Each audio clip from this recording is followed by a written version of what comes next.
There's a trusted name in every grocery store in one specific aisle. As you walk down those hallowed halls, you'll see it over and over again. Betty Crocker, Betty Crocker, Betty Crocker. But I'm here to tell you, Betty Crocker isn't real. She was never a real person. She was created as an amalgamation of women by advertising executives to sell flour to you. That's right, today, Betty Crocker gets exposed as Too many tabs.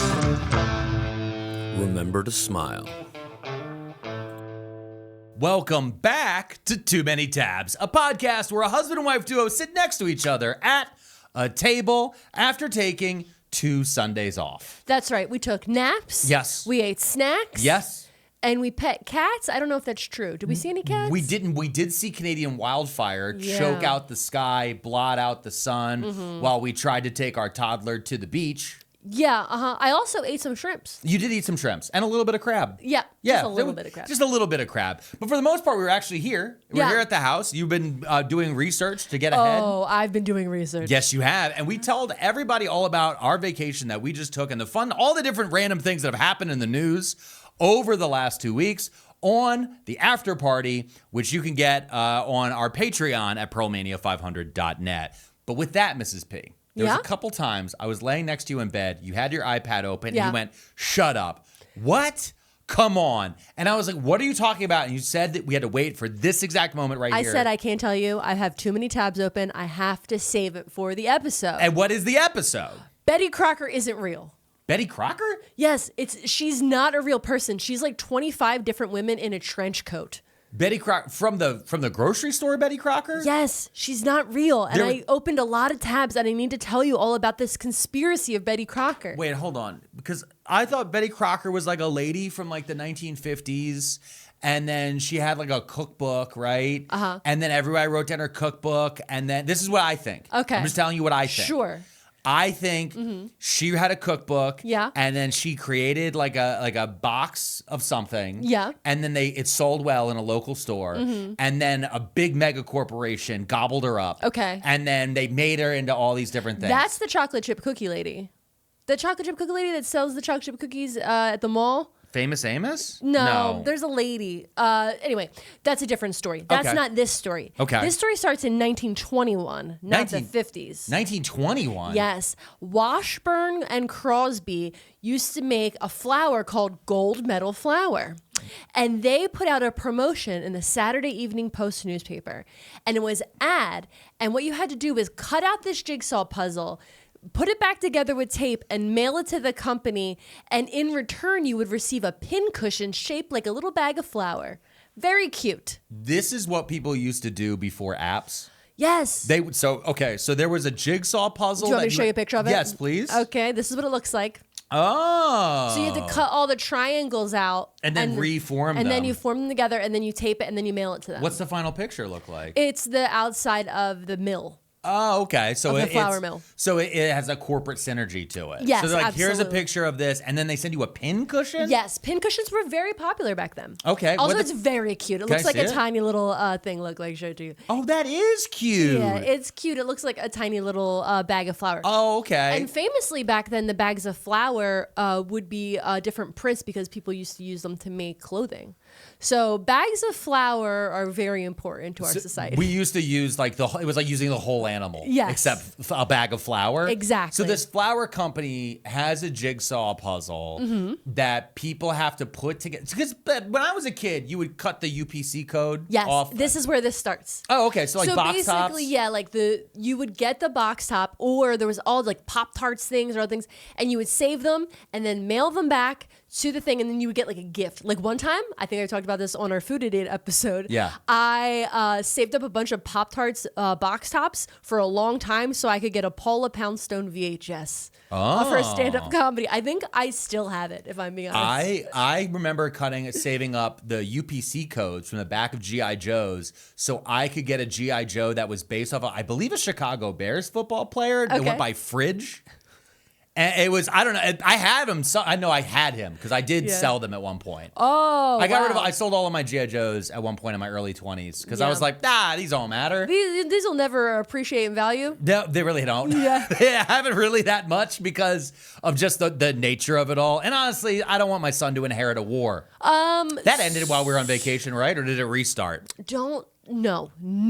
This is an episode about Betty Crocker. Okay. We're not doing that. So, okay. If they want to hear about your thoughts on some people that died or politics or the Strictly for Muse, they can listen to the after party on the Patreon. Or go to Crashing Out. Yeah. Now, Mrs. P, my question for you is this. Yes. So they had these box tops. Yeah. People send them in, and then they got this pin cushion. Okay, so it was a puzzle. From the newspaper. Okay. Kind of like doing what's the puzzle everybody does in the New York Times? Sudoku.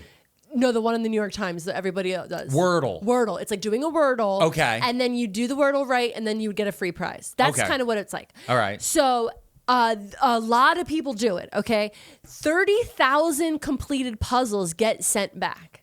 Wow. Okay, that's a lot. That's a lot of puzzles. Along with those puzzles. That's a lot of tape. It's a lot of tape. That's a lot of, because you had to tape glue. it.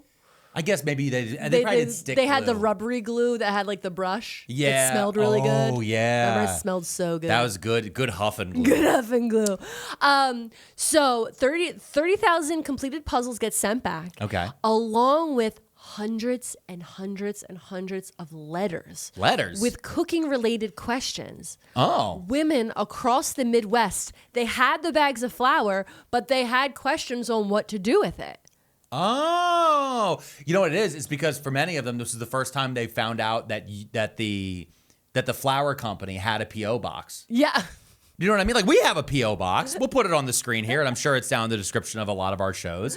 We have a P.O. box, and whenever people find out about it, like, oh, I can send you stuff. Somebody recently sent you corn pops. Was it Corn Pops? No, Captain Crunch. It was Captain Crunch. Because we talked about how you never ate it before. Yeah. And they sent us Captain Crunch and said, enjoy ripping your mouth open. Yeah, and I didn't because I was like, I'm not going to eat food that some stranger mailed to me to a P.O. box. I thought he should do it. Yeah, we've gotten I said do it for the bit. Listen, we've gotten so many lovely things through the P.O. box. Oh my gosh, yeah. So much fan art, a lot of quilted blankets. Yep. That were very lovely, especially what we needed, especially when the baby was first born. I mean, we've gotten so many things in the P.O. box. I mean, beyond PR packages that like brands send us sometimes, we've also gotten a lot of lovely fan art. Oh my God, we get such good fan art. We got, when the baby was first born, a lot of people really liked quilting you like those blankets, like Afghan blankets and others. We got a lot of blankets, and we use all of them. We did. We used all of them for the baby. We still use all of them. We get a lot of crafts. A lot of really lovely notes have come to the P.O. box. Yeah. Actually, one thing that we got really recently was this binder.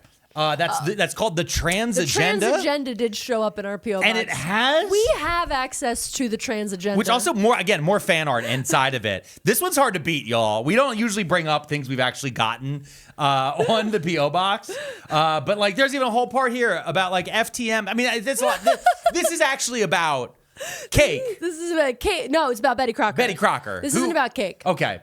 But... this book, this Trans Agenda is really awesome, and it actually has a friend of mine on it, Mercury Stardust, and a bunch of other people who I've met in real life, and very, very lovely. Thank you for the Trans Agenda to our P.O. box. Okay. So they get hundreds and hundreds and hundreds of letters. To their P.O. box. To their P.O. box. The milk company. With questions about what to do with the flour. The ladies are like, listen, we have the flour.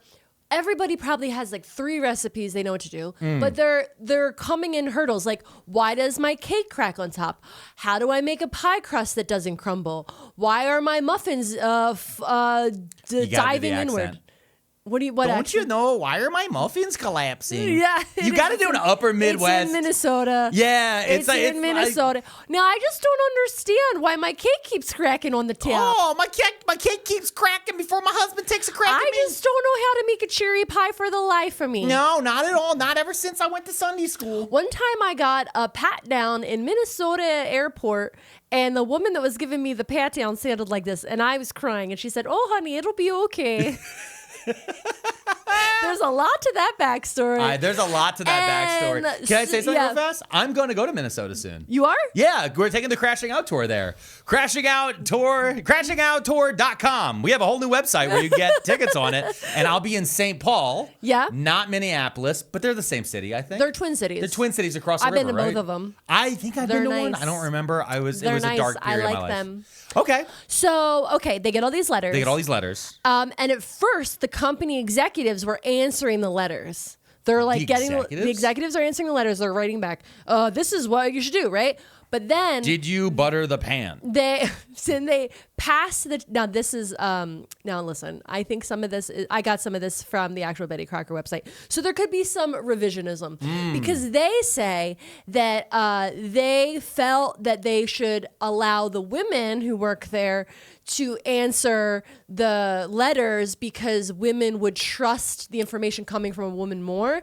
However, certain sources said that they more pass the task to the women, i.e., maybe they were like, I don't know why I have to answer these dumb letters. I am the VP of sales. Why am I responding Let the secretaries do it. I picture it very Mad Men. Oh no, it was 1921. Yeah. It's 1921.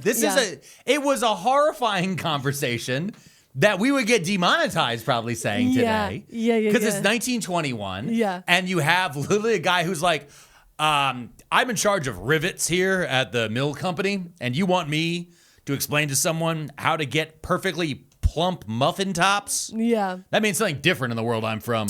So the so they pass advertising over. department decides they need to have a female persona to respond to the questions.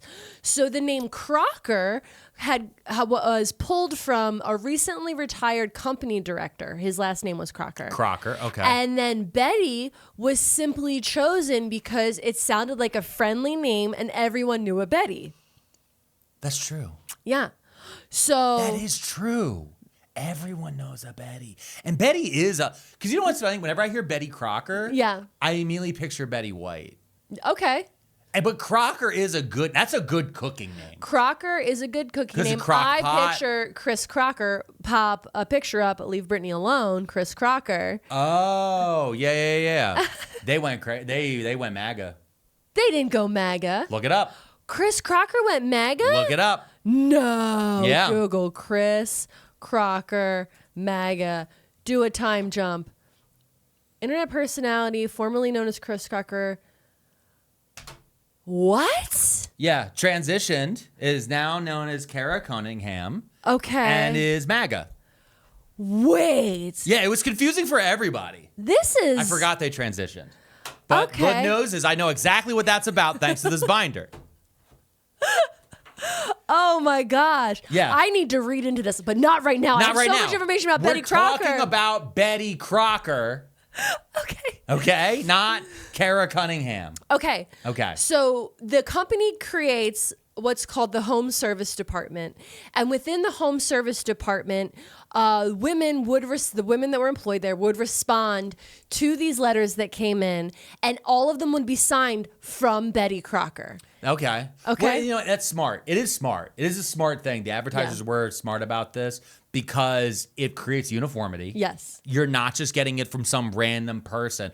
Also, like if you were working there and you're like, oh no, this is how I fixed, this is how I make sure my cake doesn't crack. Yeah. Signed Mrs. Pearlmania. Yeah. Then they're not going to come back to you. They're going to ask for Mrs. Pearlmania. Yeah. And then Mrs. Pearlmania can spin off. Yeah. Actually, WWE does this. It's the reason why they don't let wrestlers use their own names. Wait, what? In WWE, when you join, you have to use a name that they own. Dwayne "The Rock" Johnson. Well, he was The Rock. Yeah. They own The Rock? Yeah, he's Rocky Maivia is his actual wrestler name.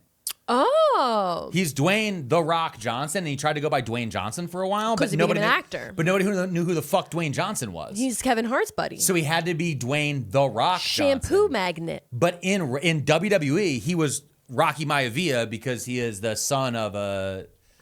Yeah, okay, so you don't... Of two famous wrestlers. You don't want somebody to become popular out of this test kitchen and then pivot off and then run up, like Sola or Claire or Brad from Bon Appetit. Yes. Is that what you're saying to me? Yes, I'm 100%. Molly Bass. You want to make sure that they're a couple steps back or removed from it, where you're still getting their labor, but then they can't claim anything from it. Yeah. That's kind of what the goal is from this. I mean, Until a pandemic happens and we're all trapped inside watching Bon Appetit videos, and then it comes to light that they're treating everybody poorly. And I've been thinking about writing an episode about this. Yeah. Let's keep going. And then it took out a different show that wrote an episode about it? Yes. Yeah, okay. So at the time, women were discouraged from working outside of the home, within America. It was 1921. The real women behind Betty Crocker were referred to themselves as croquettes. They discuss working there with immense fondness.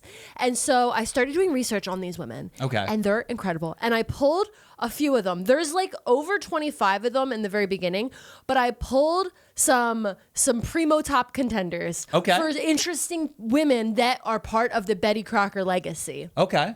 And so let me tell you about Ruth Hayes Carpenter. Ruth Hayes Carpenter. All right, so she's one of the women that was Betty Crocker. Yes. Okay. She's the OG. She's hired in 1921, and she creates the home service department. She was not a home economist. She had been an administrative worker at the mill, and they put her in charge, and then she hired a team of 25 women who were home economists. Economics to build up the team. Economists. Oh, no. Home economists. Home economists. I tried to let it go. I tried desperately. Yeah, don't worry about it. Y'all, I tried to let it float. No, I need to learn. No, it's not that you need to learn. I need to learn. I need to explain. I need. That's what it was. At some point, she will tell us a story and say, and that was a fun anecdote, and I'd have to let that one go. This is what you learn when you become family vacation dad. You have to learn how to let things just slide off your back. Dad just lets things go. He's so chill. I'm family vacation Salt father. life, you know? Yeah. Let me rent a Jeep. Salt Life guy murdered somebody. That's a different guy. Okay. No, the Salt Life guy murdered somebody. Yes, a guy who was one of the founders of Salt Life murdered a young girl. While they were high on cocaine. Was she? This is about Betty Crocker. Oh my God. Ruth Hayes Carpenter. She gets hired, and she's going to create a team of 25 home economists. I'm not going to get that. Economists. The first task these women were put in charge of was figuring out how to host cooking schools across the United States. Okay. So she was in charge of... The best part is somewhere in the company, there is a drunk man in his 40s being like, whatever you dames want. And they're like, okay, this is our idea. I've hired 25 women who are very smart. Yeah. And they're going to figure out how to do cooking classes across the country to explain to women how to use our flour. Okay, sure. Whatever you want, darling. Just I'm putting all my money into German Deutschmarks. I heard that's going to work out pretty well here in the 1920s. So they do. They travel across the country sharing recipes, cooking tips, and the home economists. The home economists, the team of gals, and they promote obviously gold medal flour. These shows, I was looking at images of them because there are some pictures. And to help you understand what it looked like from the Apple TV show Lessons in Chemistry, Brie Larson does a cooking show. And that's kind of what it looked like without cameras. Wait, hold on. There's an Apple TV show with Brie Larson about cooking? Yeah, it's on about a very famous book that came out a couple years ago. Can I just bring it in real fast? Apple TV, get a fucking promotional budget. This is the 9th time this has happened. We watched Widow's Bay. I had no idea that show existed. Incredible show. Great show. You do this all the time, Apple TV. You have these hidden gems, and they're hidden because you don't tell anyone about it. You bastards. So, yeah, there's a Brie Larson show I guess you haven't watched. It sounds great. It is I great. like Brie Larson a lot. And you're definitely not going to cry. Okay, does it make you cry? I'm not, I would never say that. Okay, so that's what it looks like. They're traveling the country and they're teaching people how to cook. The croquettes. Yeah. In 1929, Betty Crocker coupons were introduced, which were inserted into different bags of flour. So every time you got a bag of flour, you would get a coupon, and the coupon would reduce the cost of Oneida flatware, which is like spoons, forks, and knives. Okay. Okay, so eventually it became this whole thing. And by 1932, it was so popular that they offered an entire set of promotional flatware through Oneida. It's called the Friendship Pattern. It was incredibly popular. And basically you would collect all these coupons and you could get an entire set of flatware. Oh. And I looked it up. I found the original images of the vintage flatware. And I would like to present it to the internet because I know the internet likes a spoon. That's a nice spoon. Let me know, internet. Is this a good spoon? I don't know. That's a nice spoon. I like that spoon. Now, I love the idea of being like, go in there and scoop us some flour. We got to make some bread. And they scoop it in like, there's a piece of paper in here for a spoon? yeah. That's pretty Or great. a fork. But also, no, but real fast though, going back to this whole thing, up until this point, like you're right. Like people would live like, I have flour. Okay, I guess we're making bread. Yeah. Maybe I'll make a cake. Mm-hmm. And maybe I'll make a biscuit. Yeah. And then you're just kind of like, what else do we do with the flour? I don't know. Like if different immigrants communities would have different things to make with it. Yeah. But, you know, But it wasn't spread around that much. And you like, wouldn't have, and then also just like there was a general lack of knowledge. Like people were immigrating so quickly. But there was also a switch up that was happening in American kitchens at the time. Like first thing, like people were actually getting kitchens. Yeah. For like the people who were lower class, especially lower, and the burgeoning middle class, they were starting to get amenities in their homes. Yeah. Like having a home oven that wasn't wood. Mm-hmm. Like a wood stove Meanwhile, with a now kettle. a wood oven costs more than a regular oven. Yeah. But I mean, but back then you had literally a fucking fireplace with a big pot hanging over it. Like Yeah. that was what people had for Hell a very yeah. long time. Cauldrons. And so having like an actual oven, having things like refrigerators are slowly starting to come online. Like there's appliances are beginning, having an actual kitchen. Like these are like newer ideas. And then people are locking these houses and are like, all right, I did it. I got a kitchen. Fuck do I do with all of this? Yeah, exactly. Yeah. Me every day. Yeah. What is the meal? But right now you don't have a kitchen. I know, but I have factor meals. So Product integration. no. So okay, within this time frame also, General Mills buys the company. So now it's General Mills. Okay. Oh, General. Okay, got it. General Mills buys the other mills. General Mills. General Mills. General Mills. Okay. So also, this is a little time jump, but I think it's important. Betty Crocker introduced their first packaged cake mix.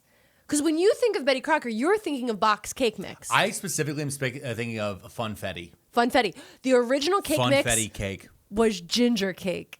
You're not allowed to say that. Ginger cake. Stop it. In 1947. Stop saying that. No. Okay. That was the first cake ever? Mm-hmm. I don't think I've ever Ginger even had a ginger cake. Yes, you have. I make it at Thanksgiving. Do you? Yes. I thought It's that the was- one that I make in little squirrel shapes. You like it a lot. Do I? Yes. I know I like pumpkin bread.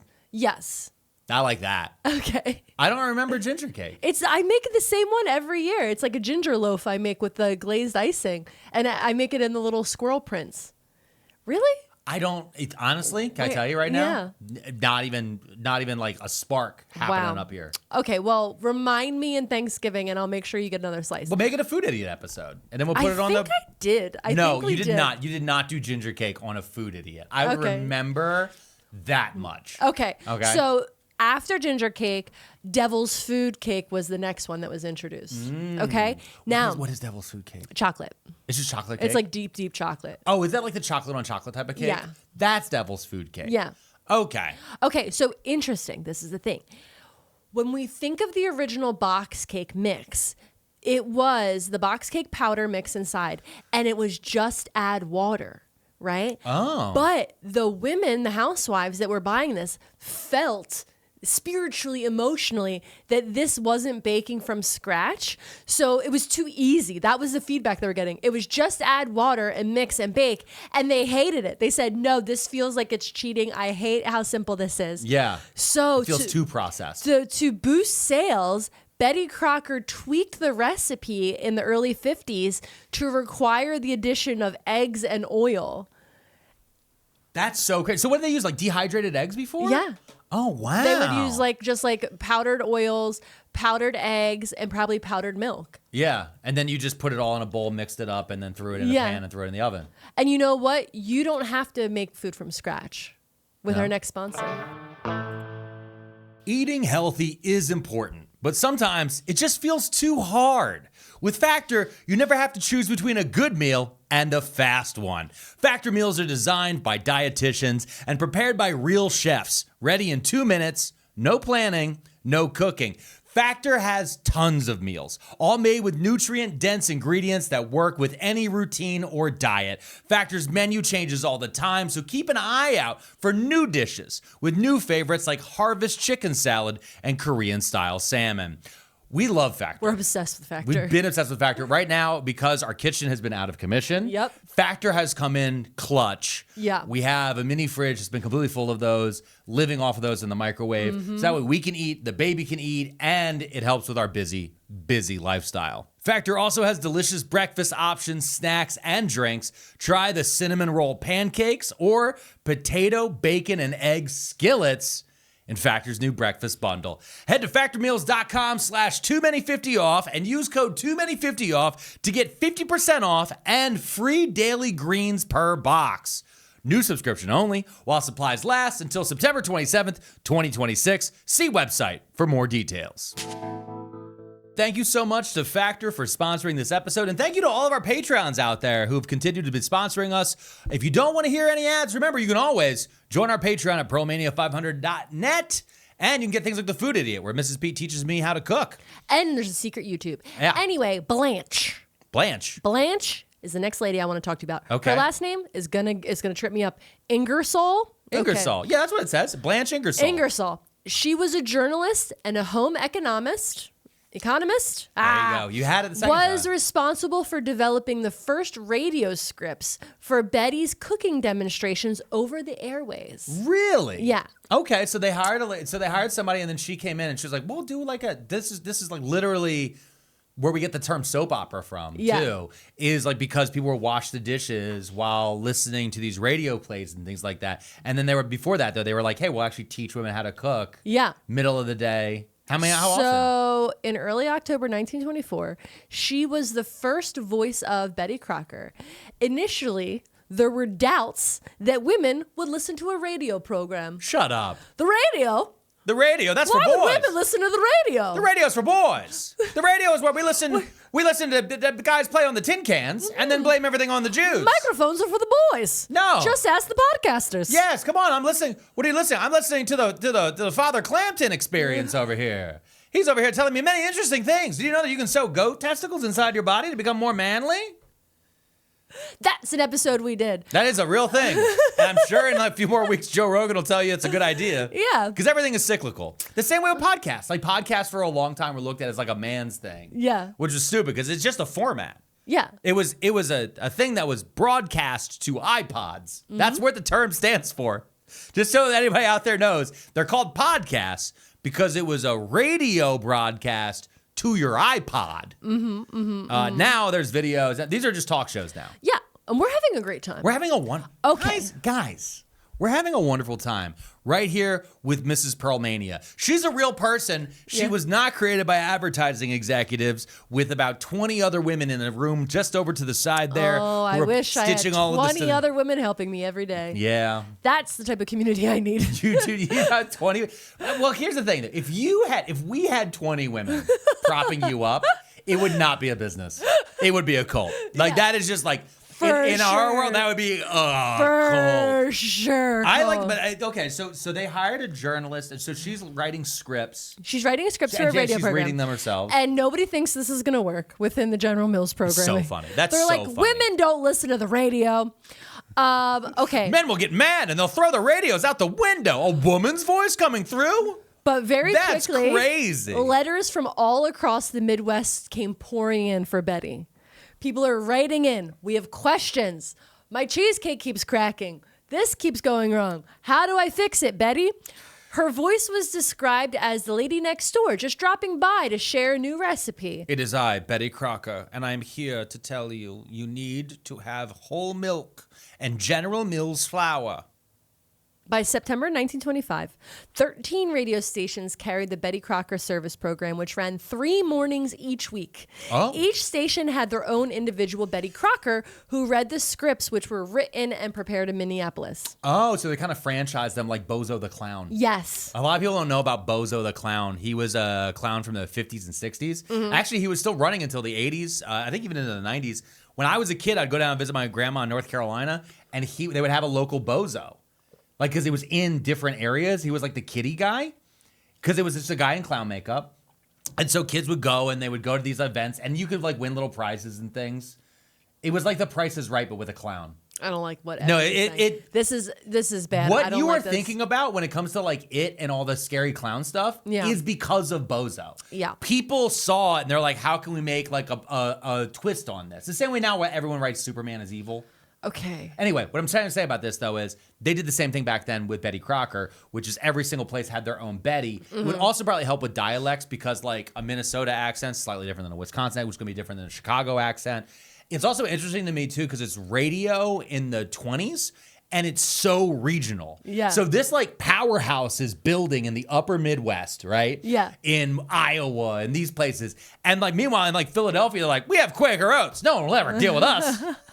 You know what I mean? Like, this is like the type We've of got thing. cream cheese and oatmeal. We're going far. We're going far. And Stetson hats. Yeah. Well, Stetson hats are from Philadelphia. We did an episode about it. Okay. What if they're new? What if they don't know? I don't know if this is gonna be the episode that brings in new people. I'll be honest with you. Hey, What? go fuck yourself. Oh, wow. Okay, so let's talk about Marjorie Child Husted. Okay. So that was Ingersoll. We're done with Ingersoll, we're done. her. Okay. She came in and Marjorie. she created Radio Betty. Yes. Okay. Marjorie Child Husted joined the company. Now, she has a degree. She has multiple degrees. She has a degree in home economics and in German, the language, from the University of Minnesota. Okay. She first worked as a secretary in the Infant Welfare Society of Minneapolis and then went on to direct the Northern Division of the American Red Cross during World War I. Wow. So this is a serious lady. Yeah. This she's very lady's serious. about business. And the reason why she have German too is because there's so many German speakers and so many German immigrants to that area. Absolutely. Just so people, because we mentioned World War I, and obviously World War II is going to come up. So somebody knowing German in that region of America makes a lot of sense. Yeah. Yeah. So her first assignment was hosting cooking schools in Kansas. Okay. And after a successful year, she returned to Minneapolis and became the head of the home service department. Oh, wow. So she's the boss now. She's the boss of home She services. did so good in Kansas. Yeah. The boss. Yeah. So, to better serve consumers, the company needed to know how homemakers were using the recipes. And Husted had an idea. In her family car, she visited a variety of homes all around Minneapolis, making observations that helped inform her recipe tips. And so she would go into these houses, she would watch people cook, and then she would take notes and offer them advice like in real time, like this is how this is the recipe, this is what you should do, explain it in detail. Basically, she's doing Food Idiot on the road. Yeah. Yeah. Okay. So she's okay. Then she's watching women cook. Yeah. Inside their homes and also seeing like how their kitchens are set up too. Yeah, exactly. How their kitchens are set up.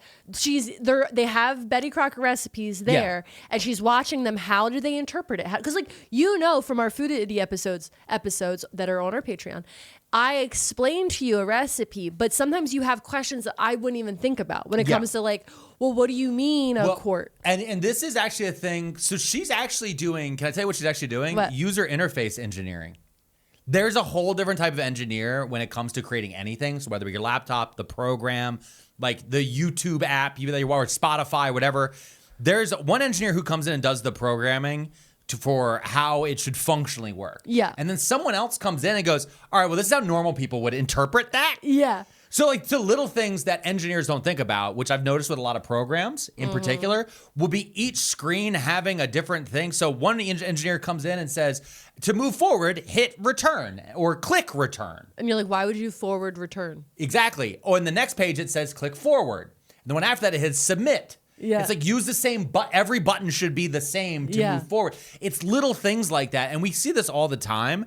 Government websites are famously very bad about this. Actually, two people, both Zohran Mamdani and Josh Shapiro, governor of Pennsylvania, both of them did the similar thing when they came into office, which is to bring in user interface experts to simplify government websites and to make sure that it was functional, because they found that especially seniors were trying to use websites. And first thing, we all know an 80-year-old using a website's a bad idea. But a lot of these had things where it's like you had to print this page and then sign it and then re-upload it versus having an e-sign in there, or you had to... They had a lot of forwards, and there was like copying and pasting URLs, and like old people don't know what a URL is. But this complicated thing that we are all understanding, us, the listeners, is the same with kitchens. Yeah. Back then, they'd be like, it says use an egg. Should it be a chicken egg or a quail egg? Like, that's a real thing that can happen. That you would do. That I would do, but also that they probably dealt with back then. Of like, maybe we have to say chicken egg. Yeah. Maybe we have to say because they could be in a house that has ducks or turkeys. Yeah, or turkeys. Yeah, there's other types of eggs out there, and so there's that sides of things. There's a bunch of different ways of like whisk versus stir. Yeah, that's a big one we run into on Food Idiot all the time. Mrs. People like and then stir a little bit, saute. What does saute mean? Yeah, there's certain terms, and I think this is interesting because from a man, what a man would typically do is look at a system like this and a recipe, and then be like, well, we need to train the user how to think like a chef. Yeah. And instead, she's literally going, and she goes, how do we explain chef to a normal person? Yeah. This is the same thing that Carl Sagan did, by the way. This is what Neil deGrasse Tyson does when it comes to science. She is a communicator. Yeah. And this is incredible. Yeah. And she is so fucking smart. And she is Betty Crocker. In each city she would visit, she sent high school girls in to interview local cooks. And in Minneapolis, each recipe developed in General Mills' test kitchen would then be given to local homemakers to try. So they started building up a group. They're beta testing. They have a group of women in Minneapolis, and you could just sign up to get on the list to be reached out to for new recipe testing. So Husted went to their kitchens because like after the high school girls would interview them, they would get on this list and then they would get the test kitchen recipes ready. She would go out to the kitchens and, for example, she saw that they would measure their flour, so like a cup of flour or a cup of sugar, and some of the ladies would like tap down the flour really hard, which actually compresses it, so you end up with like a cup and a half because you're compressing so much. And then some people would kind of like shake it or like shift it off, and then you would lose some flour. So she would start to realize that these simple errors were changing the Betty Crocker recipe, so that when she went back into development to write them, they would make the instructions more clear to improve and reduce errors from the home cook. So there's another thing with programming that they do. I remember this as a kid, actually, when they were explaining robotics and programs to us. There was this video of children having to write out instructions on how to brush your teeth. Yeah. You ever seen this one? Yeah, the lady did the peanut butter jelly one. Yeah. There's a few of these. So funny. Yeah, and you take a child, and the kid's like, oh, I know how to brush my teeth. And it's like, okay, well, then write out the instructions, and then you're going to follow the instructions to the letter. Yeah. And the amount of steps they would miss because, again, you're like, everyone knows how to brush your teeth. You pick, apply toothpaste to the toothbrush. It's like, well, you didn't tell me to lift it. Yeah. They didn't say lift it. You gotta apply. There's a lady on TikTok. She's like a kindergarten teacher, preschool teacher, and she has them do like write out how to make a peanut butter jelly sandwich, and then she does it. She takes their instructions and does it verbatim. And she's like, it says put the peanut butter and jelly on, and she goes okay, and so she just starts rubbing the peanut butter on her arms. Yeah, it's so funny. Okay, so General Mills, because of Husted's work, creates a product development team that has a hyper focus on creating new items based on these home cooks.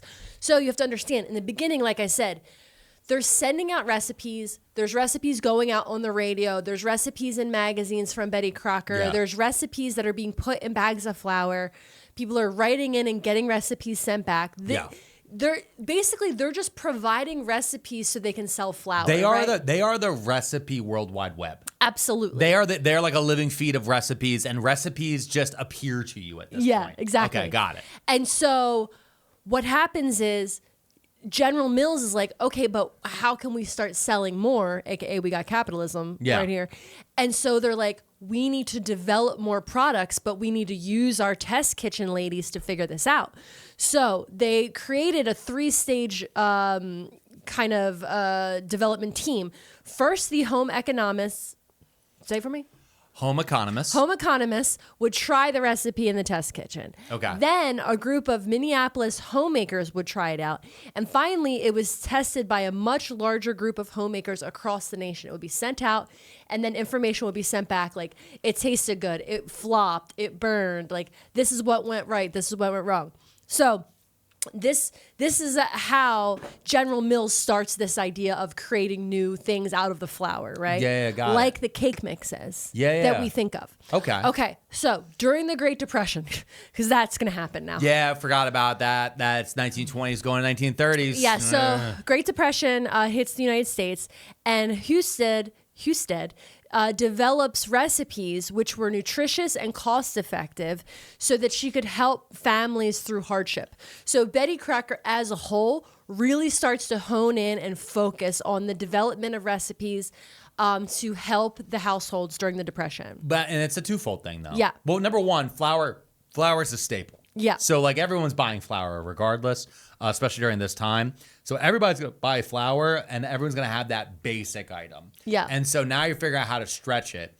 But also for them, they want to make sure that no one else comes into the market and creates a new staple, right? Like rice. Like, what if they figure out rice is cheaper? Hey, rice. I want to say, I want to say rice something. over here. But I mean, so there's like a twofold to it inside of this. Big potatoes in the corner.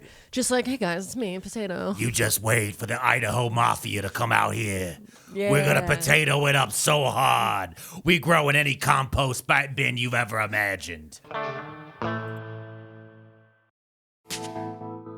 It's interesting, though, because I think about this a lot when during COVID, especially during the height of the lockdown, but also during when people were talking more about inflation in 22 and 23, you saw a lot of content creators and influencers come forward and be like, this, and they were spreading, like, here's my $5 meal. Yeah. You know what I mean? Like, how I can spread There's this for a whole week. accounts that just do like Dollar Tree grocery recipes and things like that. Yeah, for and sure. those type of things. So I'm saying, like, this was a whole company doing that with their own product and then making sure it would get out there. Led by Husted. Yes. Husted even headed to Hollywood at this point. Ooh. And she interviewed stars on the Betty Crocker radio show. Oh. She interviewed Joan Crawford, We did an Cary episode. Grant, Clark Gable, and Okay. more. Oh, wow. Okay. In those the interviews were so popular that it launched Betty Crocker into like the celebrity stratosphere. And probably national. Yes. It probably really pushed This them is even gonna bigger. be national Yeah, this is when now. they break out of regional, and now they're everywhere. By 1945, Betty Crocker was the number 2 most recognizable, most popular American woman. Fortune magazine made a list of the most popular American women, and right behind number 1, Lady Eleanor Roosevelt, The first lady of the first United lady, States. was Betty Crocker. Now, in Fortune magazine, in 1945, they published that basically the way they wrote it, they kind of called her a fraud. Yeah. They were like, Betty Crocker is not real. There is it's no Betty a group Crocker. of women who work at General Mills. They wrote like they're developing the recipes, they're answering your letters, they're going on the radio, they're going and doing live Betty cooking Crocker is a demonstrations. corporation. Yeah, they're like, Betty Crocker is a huge group of women who are the amalgamation of Betty Crocker, right? But the thing is, they kind of did it in like a very like the New York Post style, like snarky? snarky type Yeah. of thing. But it did nothing to diminish Betty Crocker's popularity.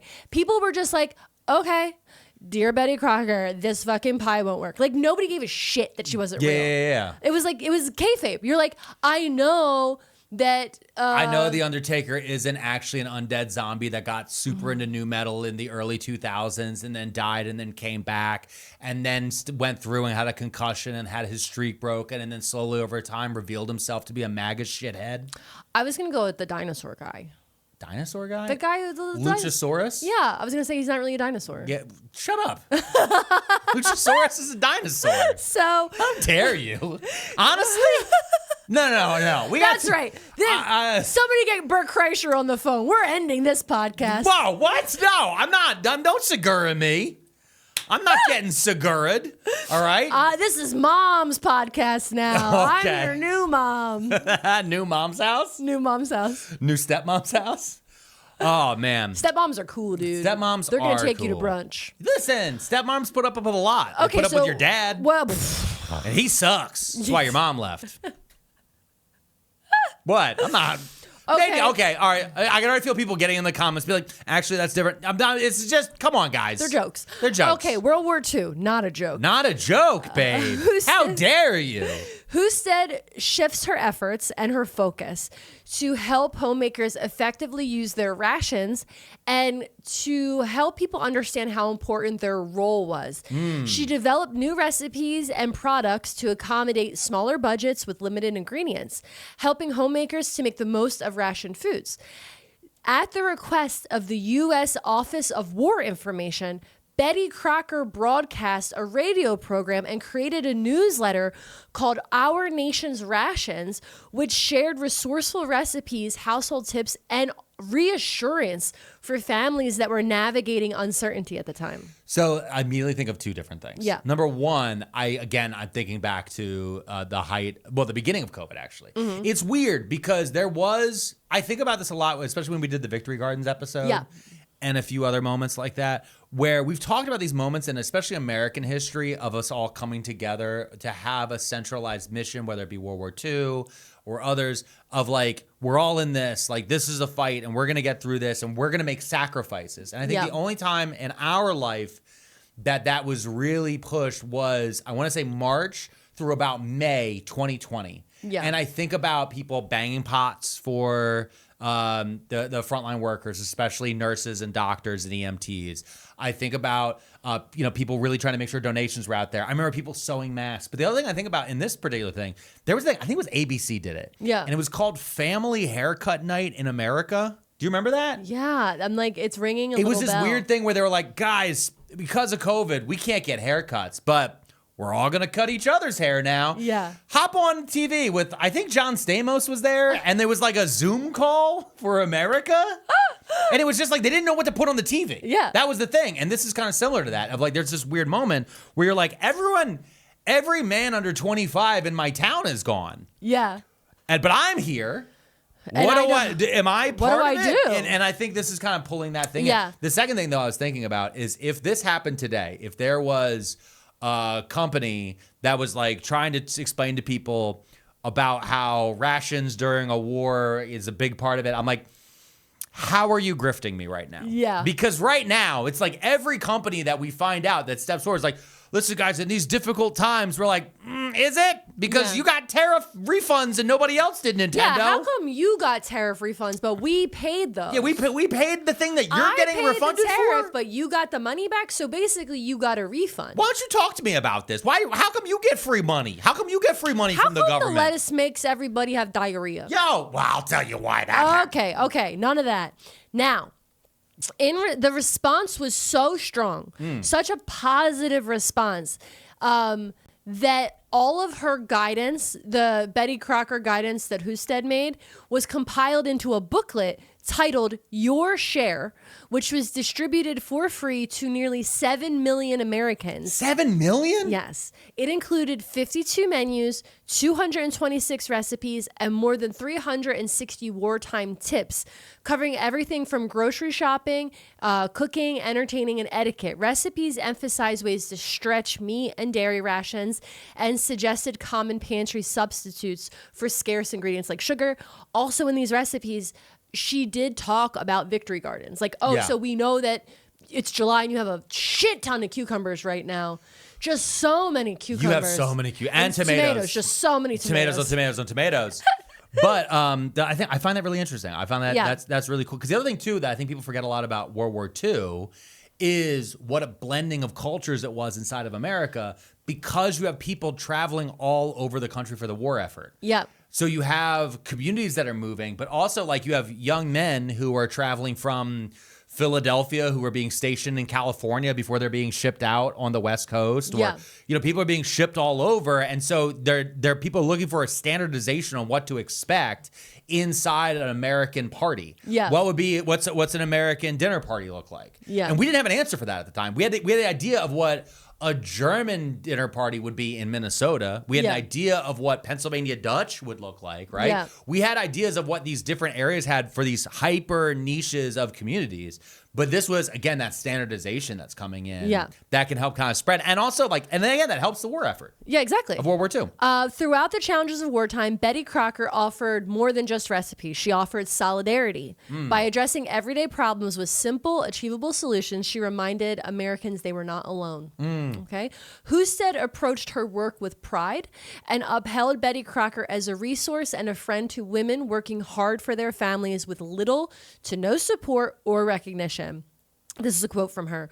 Women needed a champion. They needed someone to remind them that they had value. That was in 1948. She said that. In 1948.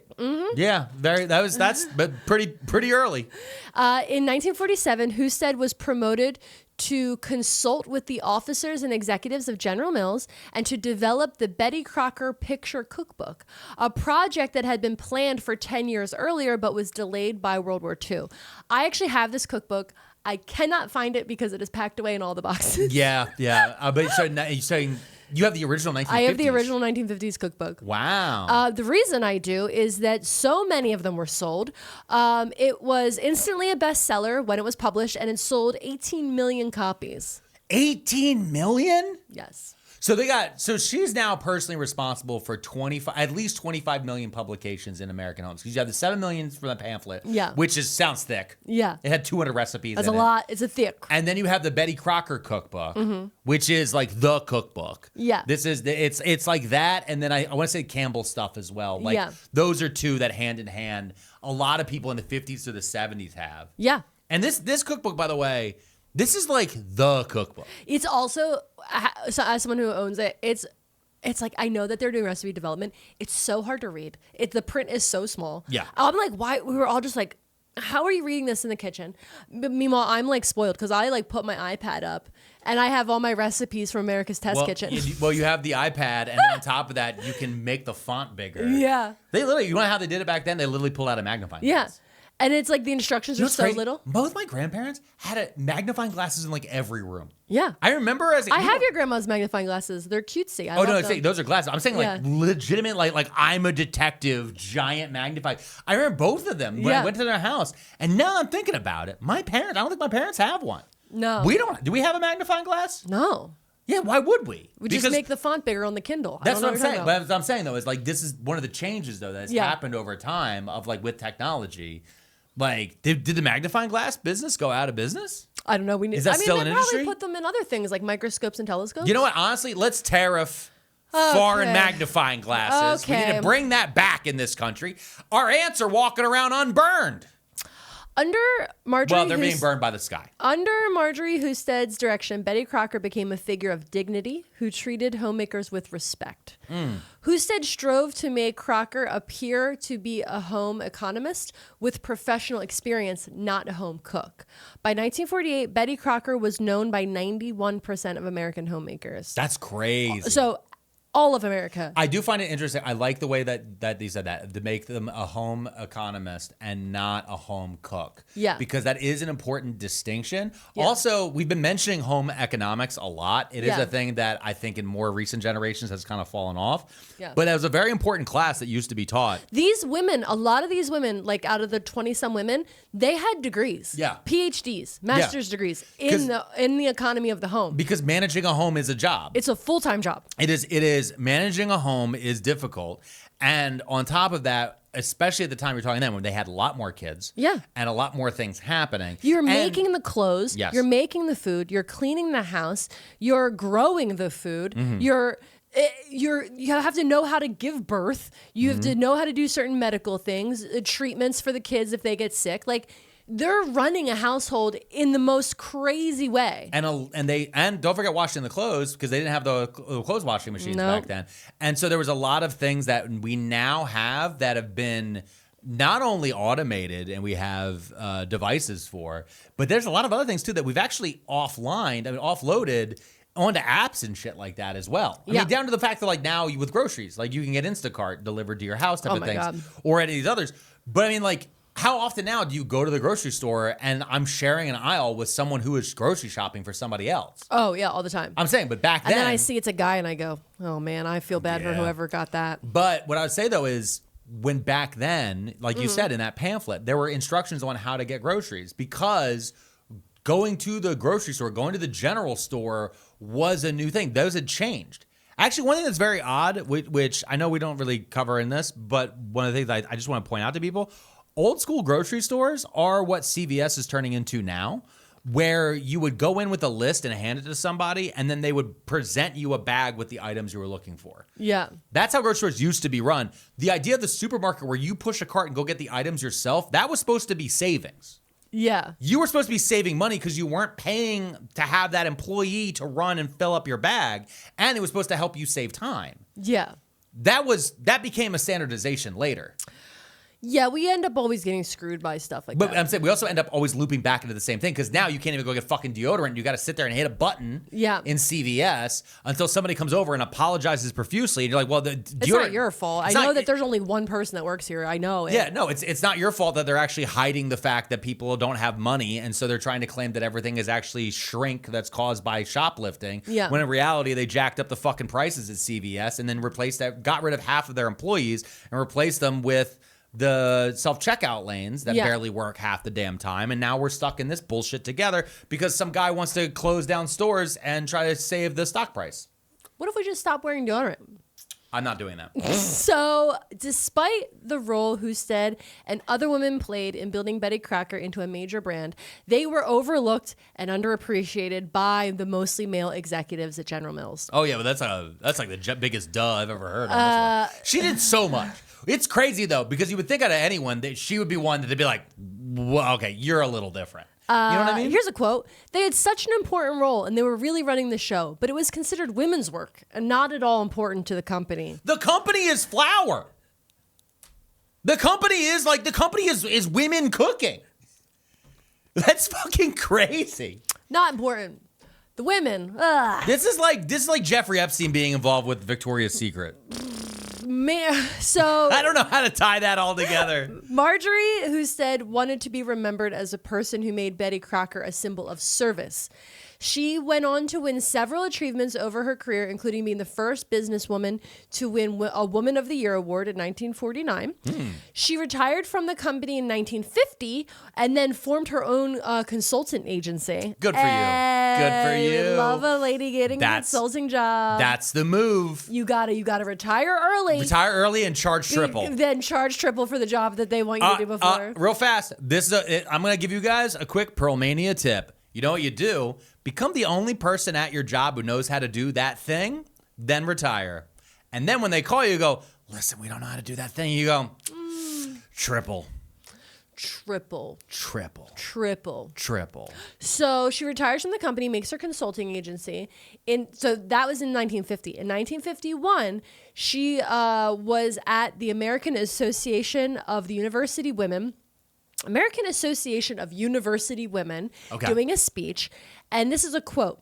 Management is dominated by men, and there is no indication of interest on the part of employers to change that. When she retired from General Mills, she earned about 1/4 the salary of the top salesman at General Mills. Wow. Even though executives told her point blank period that she had done more for the company's sales than any other person in the history of General Mills at that time. General Mills probably wouldn't exist without her. Yeah. And she was making 25% of what their top salesmen were making. And the salesmen were the ones who were going to grocery stores being like, you should carry our flour because all the women are reading about Betty Crocker cookbooks. Yeah. Literally, those men wouldn't even have been able to make money as salesmen without her work. Yeah. Okay. I'm exhausted. I can tell. We should take a break. Your mattress isn't just a place, it's a part of your life every day. Treat yourself every night with Brooklyn Bedding. Brooklyn Bedding makes amazing mattresses for every body and sleep style, with cooling mattresses for hot sleepers and hard to find sizes. It's easy to find your perfect match using the Brooklyn Bedding Sleep Quiz. And Mrs. P, We're obsessed with our Brooklyn bedding mattress. you say it every time. I say it every night. You do. I snuggle in the bed and I go, oh, thank you, Brooklyn bedding mattresses. We have a cooling pillow top, a little firm on there. It's got the nice, just everything too. Pillow top, perimenopausal women, hot-blooded men. You need the cooling top. What do you call it again? The cooling top. Sorry. It's okay. All Brooklyn bedding mattresses are designed. Do you notice how I'm chill because we slept on a Brooklyn bedding mattress? I just want to point that out. All Brooklyn bedding mattresses are designed and assembled in the USA, made with high-quality materials in their Arizona factory. Brooklyn Bedding offers a 120-night comfort trial. If you don't love your mattress, swap or return it hassle-free. Go to brooklynbedding.com and use our promo code Too many at checkout and get 30% off site-wide during their summer sale. This offer is not available anywhere else. That's brooklynbedding.com, promo code TOOMANY for 30% off site-wide. Support the show and let them know that Too Many Tabs sent you. brooklynbedding.com, promo code Too Many. Well, Mrs. P, do you feel a little bit well-rested after having that little nap? Oh, I love a little nap. A little nap on a Brooklyn Bedding. Thank you to them for sponsoring. Mrs. P. Yes. Who do we have next? Janette Kelley. Janette Kelley. She was one of the original ladies hired in 1921. She was responsible for setting up the first model kitchen, prepared the first bread baking book, and making the first chocolate cake that was pictured on the original Washburn Crosby ads. Wow. And I know you're like, that's interesting. Under her leadership, many innovations in recipes and products were introduced, including the development of the one bowl cake method. And this was like groundbreaking at the time. Because like when you picture baking, it's very like the fairies from, is it not Snow White? Cinderella. Is it Cinderella? Where she has the pink and the blue dress? Pink and the blue dress. Ah, no. There's the other princess. There's a princess I'm missing. It's Sleeping Beauty? Sleeping Beauty. Okay. Yes. So Sleeping Beauty, there's like the fairies they're cooking and they're like have all the bowls and like they're making a big mess when they're making the birthday cake. That's what it was like making cake back then. It's still like that with you right now because anytime you bake, that's not true. There are all stacks. I have is a microwave. There are not right now. And a hot plate. Well, once the kitchen is for fixed, the macaroni and there's cheese. things everywhere. Because I like to do stuff. Anyway, she invents the one bowl cake method, where you have one bowl and you make all the stuff in the one bowl. She's the lady that streamlines because before people that. were mixing it in multiple bowls. Yes. Okay. She also is the person that spearheaded encouraging companies to standardize cake pans. Wait, what? Because, okay, so basically back then, if you were a cake pan company, you would just like make whatever cake pan you want. But because they were putting out all these recipes, they would be in the test kitchen being like, okay, we're using a 12-inch cake pan for this. But not everybody had a 12-inch cake pan. And they might don't have the like same stem depth. Exactly. They're not all 2 inches long or 2 inches high. So she was the person that really spearheaded working with companies and being like, we need the same size pan standardized across the board. And because Betty Crocker was so popular and such pull, because women were doing so many of these recipes, they were demanding, they were going to the store and being like, well, why don't you have a 6-inch pan? My recipe for upside down pineapple cake from Betty Crocker requires a 6-inch pan. And so she was the one that made sure that we had standardized pans. Janette Kelley, standardized pans. Yeah. Well, one thing we've been running into actually, because our house was built in the 1930s, is that we don't have anything standard in our entire fucking house. No. Which some of the things we're trying to fix right now. But one of the things is like standardization becomes important because one, it's ease of access. Yeah. And two, you can do the plug and plays. That's crazy. Yeah. That it was she did that. She's the person that led the. She was just spearheading it. Yeah. Okay. She was the one that was probably like in the test kitchen, be like, you know, what would be fucking useful is if everybody had the same size pan. And then the executive males were like, what do you mean? And she was like, we got to make calls. Because right now, you can go to the grocery store in America. You go to a grocery store, you go to the baking aisle, and they have like they have usually two ranges of it. It's like the very cheap version and the way too expensive one. Next to each other. But like that standardization came from her. Because you know that every single thing you can buy in there is something that will use with a Betty Crocker product that is further down that same aisle. On the same aisle. Yeah, it's literally the same aisle. She's also the person who made the cake discovery of the century, remembering the century we're in, which was the chiffon cake. Chiffon cake? What's It a was chiffon very cake? popular back then. It kind of looks like angel food cake. Okay. It's like a mix between an angel food cake and a bun cake. And it became incredibly popular when they released the recipe for the chiffon cake because it used less eggs than an angel food cake and it used vegetable oil or what they would call salad dressing oil back then. Okay. And so that made it cheaper. And it was just as dense. It was like moist but light, and that's the whole thing. Is like an angel food cake is very light, and then bun cake is more dense, and so it was a great middle ground and became very popular. And Janette is the lady that made the chiffon cake. So she made chiffon cakes, and so that's amazing because with egg prices, we just found out that the egg prices in 2024 spiked because of the egg cartel in America. And you're also saying that we should use vegetable oil, which also could be known as Seed oils, and that's what ruins the harvest. Listen, but make sure you eat your poop lettuce. Eat the poop lettuce. We blame the Taco Bell. Okay. What? We're talking about box cake. I know, but even RFK. Can I tell you what's crazy? Even RFK doesn't talk about box cake. You know what he's been doing? He keeps posting videos of himself like messing with animals. Yeah, which honestly is better. Yeah, just go play in the woods. Yeah. I mean, box cake has its own controversy online right now because the cake pop lady, you know what I'm talking about? No. Okay, so there's this lady who has like a TikTok account where she like makes, like we were talking about, like low cost, kind of like what you have at the grocery store, what you have in the pantry recipes. And she made like a cake pop, like at the Starbucks has the cake pop. Yeah, I know it's cake pop. But it was like a Fruity Pebbles cake pop. Okay. That actually sounds delicious. I am into that. It does sound good. I love Fruity Pebbles. And then she put out like a recipe book online, like a digital recipe book that had like her recipes in it.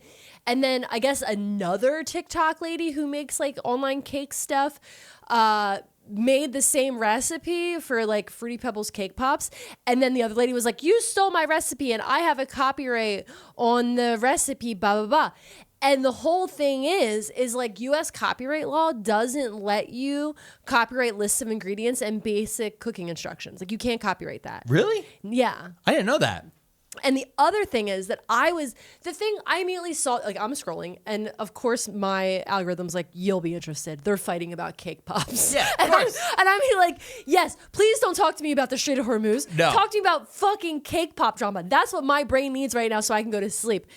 And my immediate thought is I watched the original lady's thing and she had like 3 boxes of Betty Crocker cake. And then she's like, and then you mix this with the eggs and then you add the Fruity Pebbles. And I'm like, bitch, you didn't invent Betty Crocker cake boxes and you didn't invent Fruity Pebbles. Like you don't have copyright to this. You didn't transform the pancake. Yeah. That was your favorite show. Oh, Chopped. Chopped. Chopped, yeah. Yeah, Chopped. I would crush it at Chopped. We used to watch Chopped. And I know the people that do the casting for Chopped, but they won't take you unless you're a professional cook. They need to make amateur cook Chopped. I would crush. You would. I'm so good at a kitchen with like, these are your things, you got to figure out what to make. Every time I'm always like, what? But there was an episode of Chopped where one of the judges, they like had to take a pancake and do something with it. And she like her complaint, when she looked at it and she goes, this is very good, but you did not transform the pancake. It was still a pancake. Yeah. So you just plated a pancake at that point. You did not transform the pancake. You were supposed to like the other guy toasted the pancake and then crumbled it and turned it into breadcrumbs and then made it into like a meatball. But going back to the cake pop lady. Yes. The cake pop lady, which is very funny, is the fact that she is following through probably the most time-honored tradition when it comes to Americans and recipes, which is telling people that this is either a recipe that you came up with, or a recipe like this is my Nona's special lasagna. Yeah. And then you look close enough, you're like, this is a Campbell's soup recipe. Yeah, well, that's this the thing about Betty time. Crocker recipes is because Betty Crocker started in the 20s and has been putting out recipes in the back of magazines and on the back of the cake boxes. In the back of the cake boxes for years. When you look at your grandma, your Nona, your babushka's book of recipes, they're cut out magazine recipes from Betty Crocker. And a lot of them are like, people will be like, oh, this is my grandma's favorite chocolate chip cookie recipe. And then when you look at it and you read the recipes, it's like, oh, your grandma just decided to cut the sugar from the Betty Crocker recipe. Yeah. Instead of a cup, she put a half a cup, or she added a half a cup of brown sugar instead. Yeah. And that's what makes your grandma's taste different than the Betty Crocker. But like, this is my opinion. A lot of your family's favorite recipes are fundamentally at the skeletal level, the bones of Betty Crocker recipes. You know what I mean? Yeah. And then people took them home and said, like, you know what? Like my great grandma, my mom, she used to make an incredible cookie that had cornflakes in it. Well, because there's my mom, there's my mum. I know. I'm processing it real fast. Usually people just say great grandmother. No, that's on the other side. Okay. Got it. So your mum. My mum. That is insane. But Northeast Philadelphia has poison in their water. Mum. Okay, go ahead. You should see our referees at the high schools. Oh, don't start. Don't start. He's not allowed to be at high schools anymore. So, that's so niche. So, but yeah, the whole thing is like, and when I looked at the recipe, because like my family was like, oh, when she passed away, like you're the big baker in the family, and like these are her recipes, and I'm going through, and I'm like, this is just a Betty Crocker chalky chip, but she just added cornflakes, which is good. Yeah. It tastes good, but I'm like, is it? And then also, this is a completely different tab that I didn't even think about till right now. When I was volunteering at the senior centers all the time, there was one senior center that's not too far from here that I would go volunteer at, and they had a cookbook library. So like, the cookbook cards, the index cards that all the grandmas have because they keep them in little boxes. I also have one of those boxes. They would bring them all in and have them at the senior center.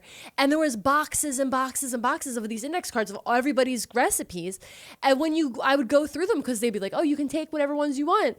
And I would take them home and I'd be like, I think this might be a little bit of a Betty Crocker recipe with maybe just a little dash of lemon. But at the end of the day, I mean, for a lot of these recipes, at a certain point, what is a bundt cake, right? Yeah, like what is these things? Like they figured it out, they standardized it, they made sure that you could nail it every single time using these things.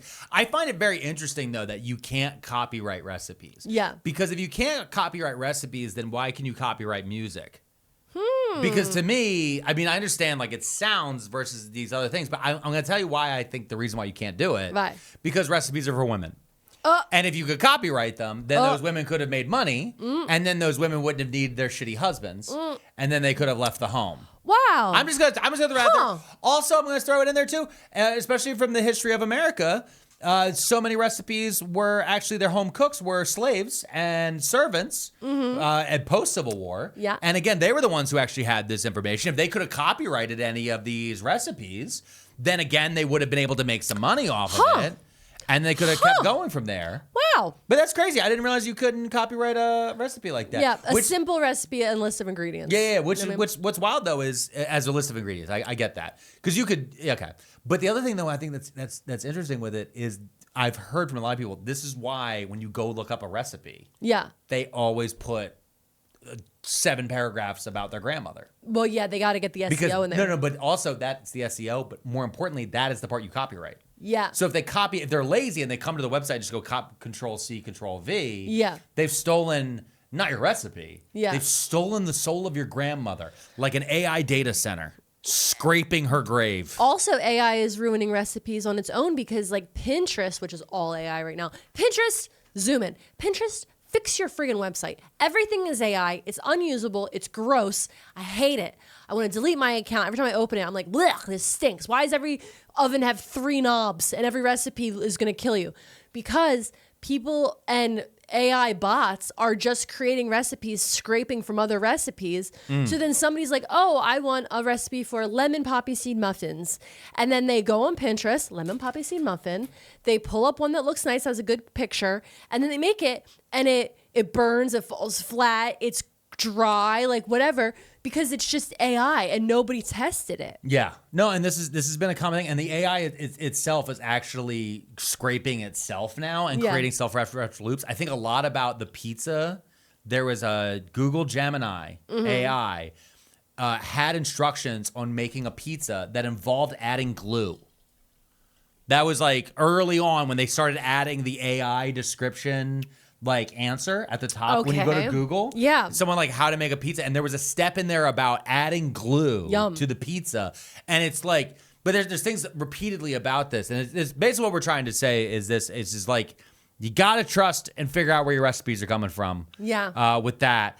And just know that when you do find trusted recipes, they're probably actually from a Betty Crocker cookbook. I know for us, actually, we went to a place a while ago. I wanted these specific boxes. I didn't care what was inside them. I just liked the boxes. Yeah. And they were very cute. And I bought them. And when I opened it up, they were full of recipes it was actually Hershey's. Yeah. And so it was like different ways of using, they recommended Hershey products, obviously. Like, Yeah. use our chocolate bars to make this specific thing. I'm like, it doesn't melt right, you psychos. Well, they But changed it. They had to fix that. But there was a few things like that. And the company's been doing this for a very long time because you make a product and then you have to make a solution for what that product is going to fill. Yeah. And this is amazing. Adelaide Hawley Cumming is my next gal. She was born in Scranton, Pennsylvania. Hey, I'm Scranton. counting that. I'm counting it. Pennsylvania mentioned, baby. Hey, Pennsylvania. Also Scranton. Yep. Who else is from Scranton? Joe Biden. Joe Biden. Joe Biden was Okay. from Scranton. She studied music at the University of Rochester Okay. because she wanted to work in opera. But she became a music teacher instead, and she taught music in Alabama. Then she left that job and became a singer on the vaudeville circuit. Okay. This lady's the coolest. In 1935, she began a very successful career in radio and later moved to television. But her final and biggest role was Betty Crocker. She became the standardized voice of Betty Crocker. Oh, she was Betty. She was Betty Crocker, the voice. And so this is when radio goes from super hyper local to getting shot out across the country. Yeah. So everybody was kind of listening to the same radio So shows. it's syndicated. Yeah. And so Adelaide Hawley Cumming was the voice of Betty Crocker for the longest She period was of the time. Delilah of cake. Hell yeah, dude. Yeah. And she was very, very successful. But let me tell you something. After her career in broadcasting ended, she left the job at Betty Crocker to retire, but she went back to school, earned her PhD in speech education in 1967 at 62 years old, and then went on to teach English as a second language until her death at 93. She lived till the late 80s? Yes. That's she was crazy. a fucking badass, dude. She went to college to get a PhD at 62 years old. That's wild. This is the coolest lady ever. And what we're here to tell you is you can do that. I mean, can with do a lot more debt. Yeah. But you could. Who cares about debt? Who cares? Who gives a shit? Whatever. Mitch McConnell's out here pretending he's alive. If I didn't show up to my job for as long as he hasn't without a goddamn phone call, okay? Yeah. A no call, no show, 30 days? You can't call, you can't send a text, there's no email? FaceTime. You're gonna send me a still image of you holding a newspaper? We already with your covered wife? this in the we covered I'm this. still mad about it. I know we covered this in the after party, Let's take which a is our break. bonus episode that you can get at pearlmania500.net. But you know what? It sounds like we both just need to relax. We need to chill with this sponsor. You don't have to leave your house to get your goodies. IndaCloud brings your favorite THC products right to your door. Whether you're kicking it on the couch or enjoying the sunshine, IndaCloud has everything you need to kick back and have fun. Soda-flavored gummies and zero-calorie THC sodas, premium vapes, fat pre-rolls, and high-quality flour. THC cereal bite edibles, perfect for a day on the couch. Yum, yum, yum, yum, yum. Okay. That is what I say when I They're have like one. little Rice Krispie treats. And they are, and they're very lovely, and they're very nice, and they definitely help me enjoy my vacation. 2 thumbs up from me. All IndaCloud products are federally legal THC. Everything sold is DEA certified and lab tested. If you're 21 or older, go to indacloud.co. That's .co, not .com. And use code TABS for 30% off your first subscription order. That's indacloud.co. Code TABS for 30% off. Delivered routinely and discreetly to your door. Plus, free gifts on qualifying orders. After you order, fill out the survey and tell them Too Many Tabs sent you. You know, Mrs. P? Yeah? Now I'm very hungry. Yeah, I bet. I'm very hungry Let me now. tell you about Barbara Jo Davis. Barbara Jo Davis. She invented Hamburger Helper. Wait. Period, point blank. Wait, hold on. What? Okay, wait, no, there's more to this. Okay. Barbara Jo Davis, from the time she was very little growing up, she knew she wanted to work for Betty Crocker, and she told her mom so. Let me show you a quick video. Okay. I saw my first Betty Crocker's cookbook, and I told my mom, I'm going to be Betty Crocker someday. This was in the 50s, you understand. She said, you don't see any black people in that picture, do you? I said, no. Okay. Now, Barbara Jo received her bachelor's in dietetics and completed a dietetic internship at Friedman Hospital in Washington, D.C. Real quick, just for everybody out there who's listening, that she's not into Dianetics. No. That's Scientology. All No. right. She's a dietitian. Dietitian. Yeah, she learned about diets and what people need to eat to survive. Yeah, her first job was as a research dietitian at Cox Coronary Heart Institute in Dayton, Ohio. Okay. And the program was funded by General Mills. And she wrote to General Mills when her job was over and asked them if there were any openings in the Betty Crocker test kitchen, because that was her dream job. So she did the boomer thing? She did the fucking boomer thing. Do you ever think about just writing a letter to You just show up with your resume. Just go knock on the boss's door. Just write a letter to General Mills and ask if they're hiring. She did that. And it worked. Yeah, it worked. And this is why the boomers say this, because it worked. She wrote them, and they were like, yeah, come on over. Barbara Jo Davis was hired by General Mills in 1969, and she was the second black woman hired to work in the test kitchen ever. That's crazy. In It's a trailblazer. 1968, 69. Yeah. That's wild. Okay. She just wrote him a letter. Was like, can I get a job? And they're like, sure. You got to move to Minnesota. She's Yeah. like, all right. Yeah, whatever. She started at Betty Crocker as one of the home economists, and within a few years became a supervisor and then a manager. She worked her way up. She worked her way up. This is a quote. We were expected to, make birthday cakes for the management and all that kind of thing. We were just thought of as the girls in the kitchen, and no one respected us as professionals who had degrees and knew what we were doing. This is so wild because, their company wouldn't fucking exist without them.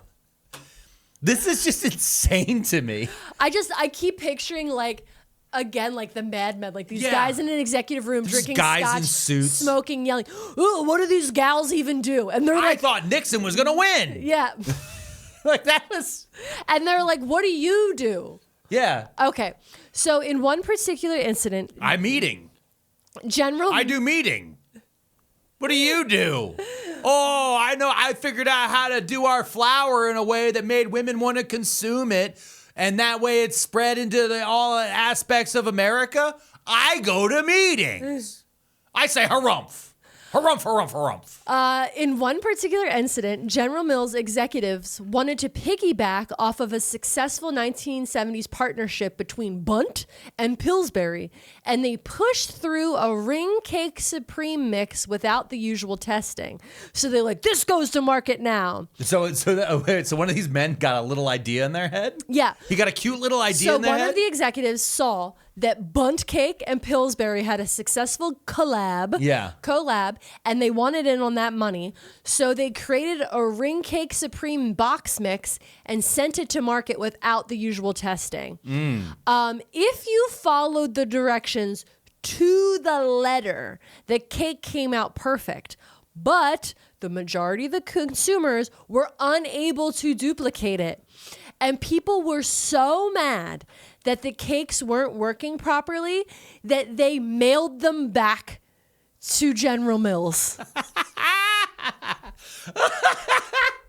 You guys ever rage mailed a cake? You ever bake a cake and then get so mad you wrap it in postage and mail it? That's so wild. This is how fucked up this cake is. You look at it. Look at your failures, General Mills. That is so crazy. They were that bad. Today they wouldn't mail it. Today they would make a TikTok or an Instagram reel.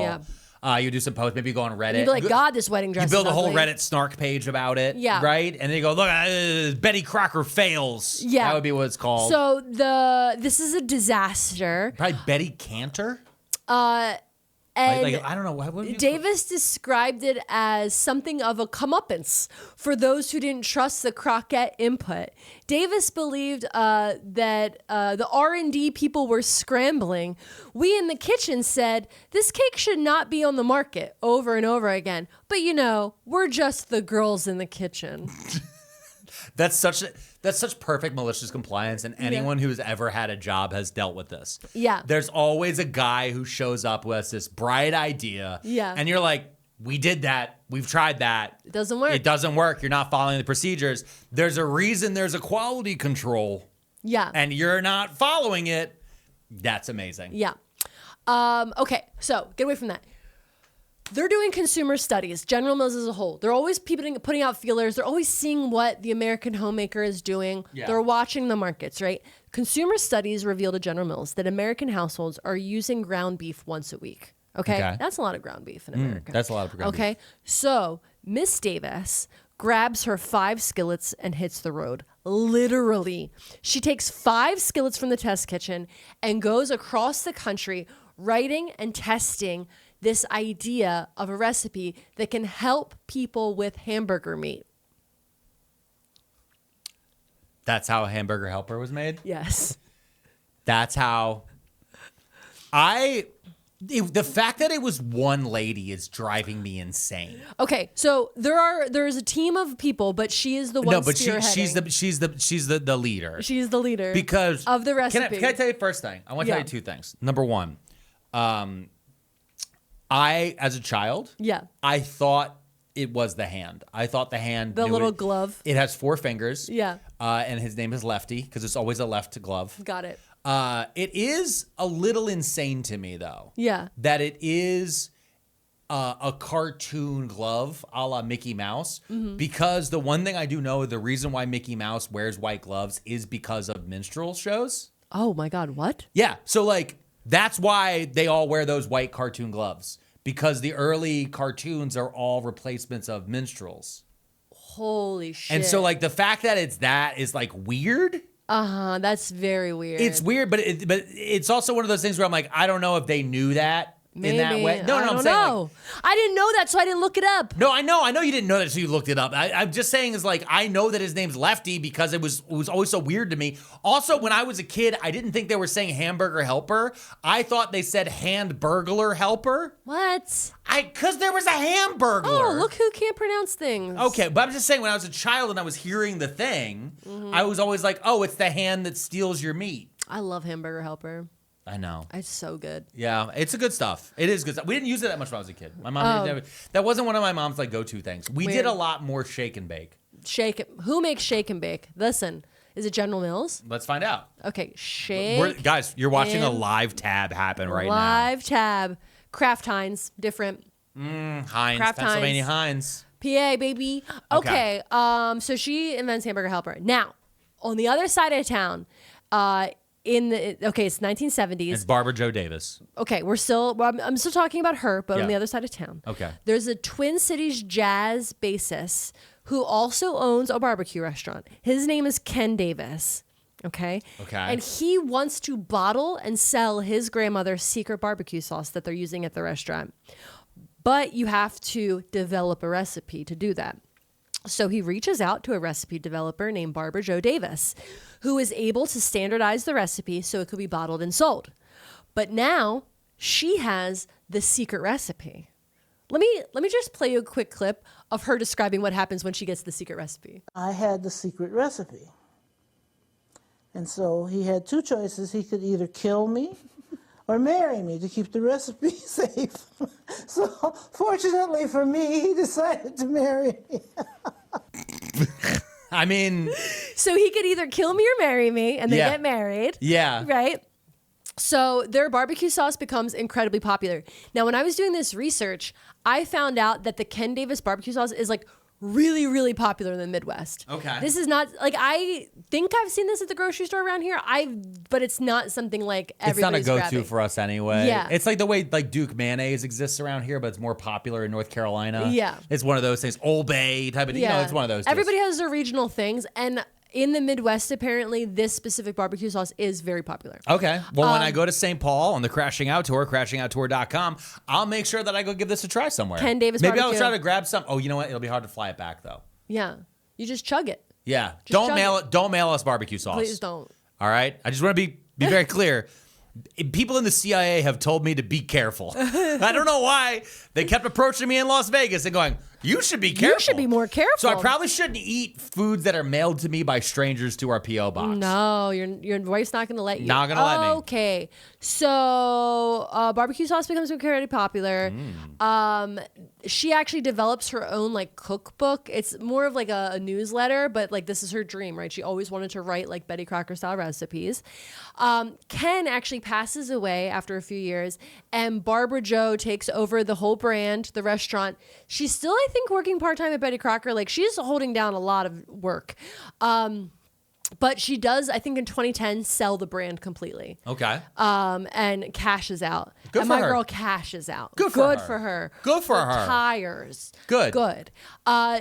In her retirement, she became the first national president of the Coalition for Black Development in Home Economics, and she served as membership chair for the American Home Economics Association. And she also served on the board of directors at the Meyerhoff Educational Internship Program at the University of Maryland in Baltimore. Good for her. Yeah. She's done a lot. I love it. I love it. She sounds really lovely. I know. I listen. Okay, I love her. Yeah. And you know what? I watched a lot of interviews with her. I can tell. I can tell. The clips you show were very, very good. She's so funny. And you know what I want to watch right now? What? It's a little tiny break. I need a little tiny break. I'll be right back. And we're back. Mrs. P, you covered a lot of women. Yes. And but I remember, I'm still going back to your initial opening, that Betty Crocker isn't real. She's not real. Well, then why did I picture a woman? Okay, because there were images of a woman. Wait, so, what? So listen, 15 years after her 1921 debut, Betty Crocker gets her first official portrait. So they gave her a face? Yes, they gave her a face. Okay. In the beginning, in those first years, they would just use random pictures of women. It was just like a random lady with brown hair. So like different ads, different magazines, different bags of flour always had a different image. And they had to be brown hair? Standardized. Yeah. It just had to be brown hair? It really kind of did. Like I couldn't find any where she had blonde hair. Okay. But, I mean, they could exist. Yeah. The first official portrait was commissioned in 1936 from an artist named Naisa McKean, and it was painted to give Betty a consistent visual identity that made her more tangible to consumers. Specifically, they wanted her to appear not overly friendly, but instead that she would project reliability and trust. So let me show you her first portrait, and you tell me what you think. Yeah, she's definitely not friendly. She's not friendly. That is not a friendly But face. I would trust her to tell me how to make bread. I would trust her to correct me. Yes. Oh yeah, I guess you're right. Yeah. I wouldn't trust. It's trust is a weird one on this one. Yeah. But I would say that she does seem like she looks like a stern school teacher. Yeah. Or like a librarian almost. She has that kind of not quite spinster to her. Nope. But there is. I definitely would. I would fear her maybe. Yeah. I would definitely fear her a little bit. She does seem very stern. Yeah. And I would ask her, I'd be like, hey, so how do you make these biscuits? She also looks very modest especially for the times. Like she's definitely not like flapper territory. No. Yeah. Modesty. Yeah. For sure. Okay, so she creates this image of she's wearing a red sweater with a white blouse, and her gaze meets the viewer directly. These are all very important aspects that actually stay the entire time we see pictures of Betty Crocker. The McMahon? I can't say this right. McMine didn't invent Betty Crocker's look in isolation. Her version of Betty Crocker was the result of several studies and sketches, as well as quality time spent with Marjorie Husted, head of General Mills' Home Service Department. So the result feels like a very authentic version of Betty Crocker. And if you look at pictures of Marjorie, she does kind of have that face. It's a little stern. She knows exactly what she's saying. Like she's running it in like a very like militaristic way, you know, because she worked at the Red Cross. Like she's like, we are of service to our community. We're very like bop, bop, bop. Yeah. Know what I mean? I got you. And I think that it comes through in that original portrait. There's a little bit in that original one. Yeah. It's funny though, the red and the white, as you said it, because that is like in the label. Yeah. It was like a red with like the white, the Betty Crocker is written out in white. Now it's a red spoon with the word Betty Crocker written in white. Yeah. It's also interesting though, because again, they've been playing this weird game with it where they are creating a fake Betty Crocker, but then not ever saying that she's real, but letting you believe that she is somebody.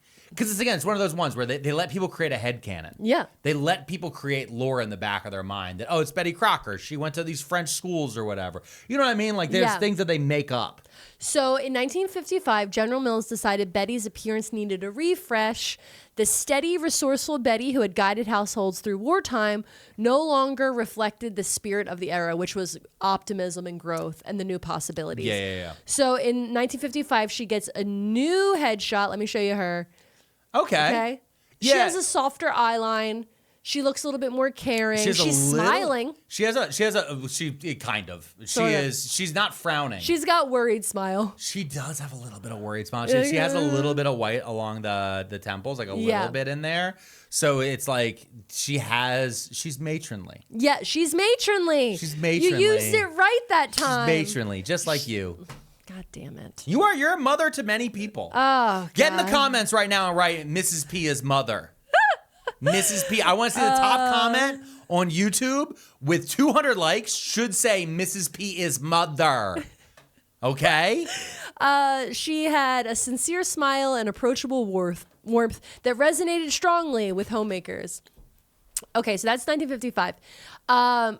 Okay, then, in order to get this, they actually invited all these different artists to come and do their interpretations of Betty Crocker, including Norman Rockwell. They didn't pick him? No, they didn't pick him. They were like, nice try, Norman. Yeah. Nice try. This looks a little bit too much like a man standing up to share an unpopular opinion that everybody agrees with.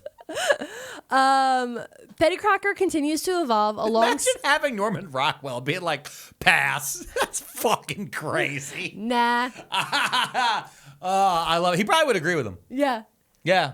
He'd be like, no, you're right. Yeah. George Lucas, he's opening a new museum. It's got a lot of Norman Rockwell paintings in it. Are you being real? I'm being real. Why does he have Norman Rockwell paintings? He likes Norman Rockwell. I thought he just liked selling action figures. No. He likes a lot of stuff. Honestly, looking more into George Lucas, he's one of those guys where I'm like, fuck, dude. You're pretty cool. Oh, no. George Lucas rocks. All right? No. You know what? I feel like he's got skeletons in his closet. No. No? Nah, but maybe. Probably. I shouldn't say no. I shouldn't just yell no. Knowing this show, I shouldn't be like, no. I mean, listen, the reason why people love Star Wars is because of his first wife. She was a better editor, and she was the one who's actually able to make that trilogy into the right thing. But that being said, his new museum looks really cool, and I want to go to it. Okay, we'll go to his new museum. Okay. Now, she keeps evolving over the next 40 years, and I'm going to show you a bunch of her different portraits. So this is the 50s. Oh, Betty Crocker. Betty Crocker, okay. Yeah. So now we're getting into the 60s. Very Jackie O. Very Jackie O. It's very Jackie O. It's still conservative, too. Still conservative, very much so. It is still very conservative. This is how you make a proper cake. Yeah. It feels that way. This is how conservative first wives dress. It's like, this is the look. Yeah. It's a short brown bob with red and pearls. I'm doing a bob. Yeah. Bob. This 1972 Minnesotan named Jerome Ryan did this one. He says, more assertive. I do like that they're changing her like every 5 years, though. Yeah, we're getting new looks. Yeah, that's fine. Okay, this one was 1986. You don't like 86? No, she looks like old Annie. She does look like old Annie. Like, that's a great even way down to to the cut, describe her. like she looks like Annie from the musical Annie. Yeah, she does look like Annie grown up. Yeah. After being adopted by a strange billionaire. Yeah, who's into war. Daddy Warbucks. Daddy Warbucks. That would just be, by the way, just so you guys know, that would just be Elon Musk today, right? Yeah, would you want a random orphan Would you want Elon Musk to adopt? Singing and dancing in the living room? Yeah. The sun will come out tomorrow. Come on, child. I'll take you to the president's Oval Office. He loves meeting young, strange girls. Okay, so in 1996, to celebrate Betty Crocker's 75th anniversary, they wanted to create the Spirit of Betty Crocker essay competition. And so what that was is women ages 18 to 118 could write in submissions about the way that Betty Crocker positively affected their lives or what Betty Crocker meant to them. And then there were 5,000 submissions, and then there were 75 people, I believe, that were selected that won. And those 75 women were brought in, and composite paintings of their faces were made. And then they brought in an artist. His name is John Stuart Ingle. He makes really cool art outside of this specific thing. And he blended all of their faces together to make a composite of the Betty Crocker woman. So it's literally built from her face is built from the face of the women that Betty Crocker served. I'm going to be honest with you, because you just pulled her face up. Yeah. That is an HR director. That is an HR director. This is just a woman who's like, no, I go by chief people officer now. Yeah. Like, that is, babe, when people think of HR, Yeah. that is HR. She also could be like a 90s, I'd also say like a 90s guidance counselor. Yep. Yeah. There's so many things. Yeah. This lady's definitely been like, I don't think you can use Snap to buy that. Like, oh my God, she had an I'm with her lawn sign, but voted Trump this time. Yeah. Does that make sense? Yeah. Does that make sense? Yeah. Like, because that is crazy. Also, a composite of all of these women is what today, by the way, they would just go, Claude, make me a woman. Yeah. That's her. We're There done. she is. Yeah. I mean, I love that they used artists. Yeah. I love the idea behind this. Yeah. It is also kind of terrifying. It's also strange that the history of Betty Crocker, compositing 75 different women from 5,000, and you ended up with just A white lady. white lady. A white lady. A white lady. There's how many people in America, and we just got a white lady. I think right. a lot about how, there are these composite images they take of different countries. Yeah. And they like blend them together to be like, this is the face of of England or France or Yeah. these different ones. And I don't think that's what you would get. No. I don't think if we did a real composite. But also it's like, again, this is one of the things I hate about AI. Why did you make this mid lady? Yeah. Like, why? You could have made somebody cool or different or something else. Or again, you didn't have to lie to us. No. You didn't have to lie. I will say, though, I do have a lot more respect for Betty Crocker through all of this. I'm glad. That's what I was hoping for. Yeah, no, I do. I actually have a lot more respect for the work that all these women put together. But also, it kind of makes me a little like sad in a way, because it got so big and it's almost a victim of its own success because of the work they did and doing the tours and teaching women how to cook, doing the radio shows, selling, the 7 million pamphlets, the 18 million Betty Crocker books.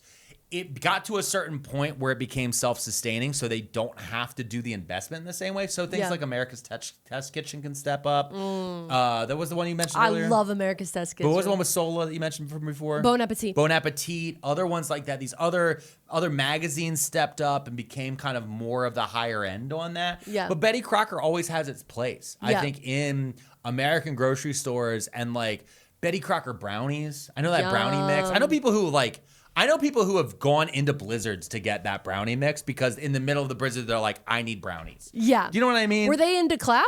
They were not into Cloud. They were just 17. But I think that there's just so much in that. You know what I mean? And I just, there's something in there. And I love that you have shared this love of food and the history of it with me, because people forget how much went into it and how much our food systems are built on. Yeah. You know? I do know. And that's why I got so excited when I started reading about Betty Crocker. And then I realized it was like this crazy. I know that I'm in the SEO and the title of it all. I'm going to call it a conspiracy. Yeah. I'm going to be like, expose secret conspiracy, because I need people to see this. I need The people to truth hear. behind Betty Crocker. Ooh, that's a good one. But it's because I love women.